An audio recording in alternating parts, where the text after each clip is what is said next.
일본 도쿄 아야세 경찰서에 68살 노인이 찾아왔습니다.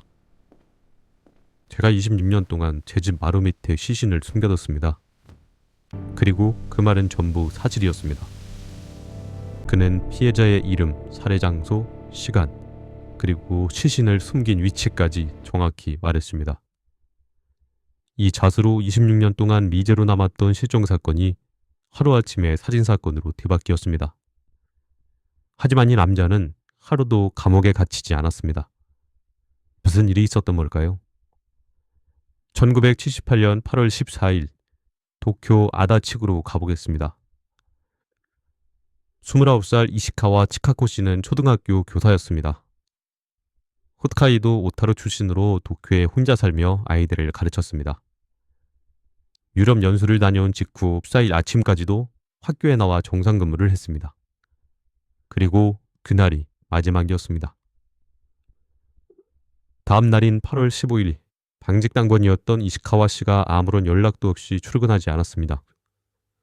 누단결근 한 번 없던 교사가 갑자기 사라진 겁니다.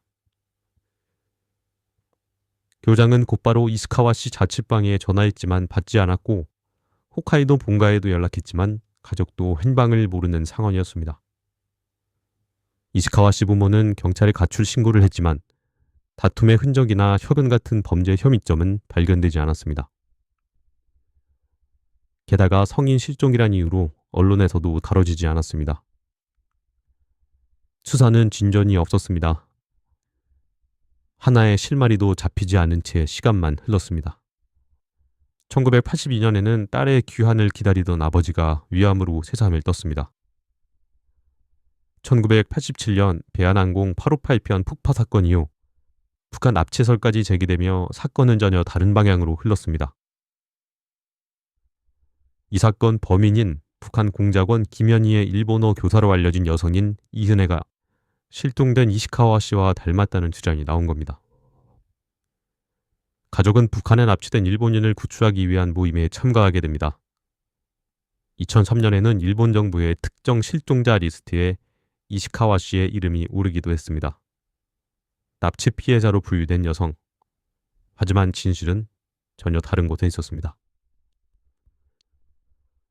사건 당시 42살로 이시카와 씨와 같은 학교 경비로 일했던 남자가 자수하면서 진실이 드러납니다.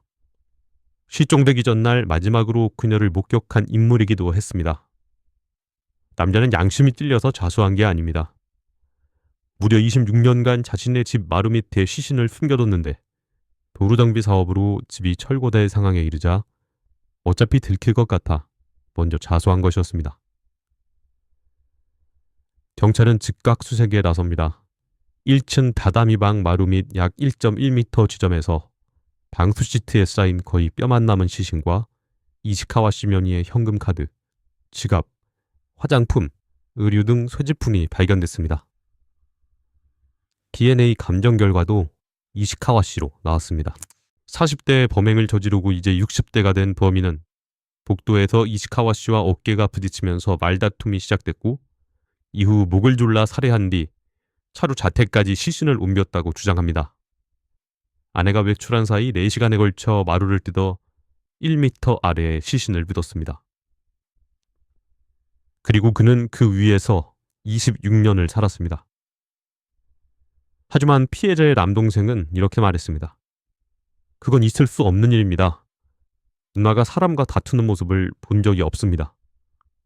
온화한 성격이었으니까요. 게다가 공소시효는 이미 1993년에 끝났습니다.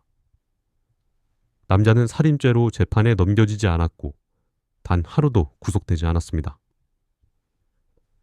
유족은 포기하지 않았습니다.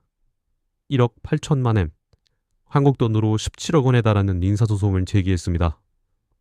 돈이 목적이 아니라 제재라도 받게 하겠다는 결단이었습니다. 1심 법원은 살인은 시효가 지났다며 시신 은닉에 대해 330만 엔, 3천여만 원만 인정했습니다. 하지만 2008년 2심 재판부는 1심 판결을 파기하고 4,255만 엔, 4억여 원의 배상을 명령했습니다.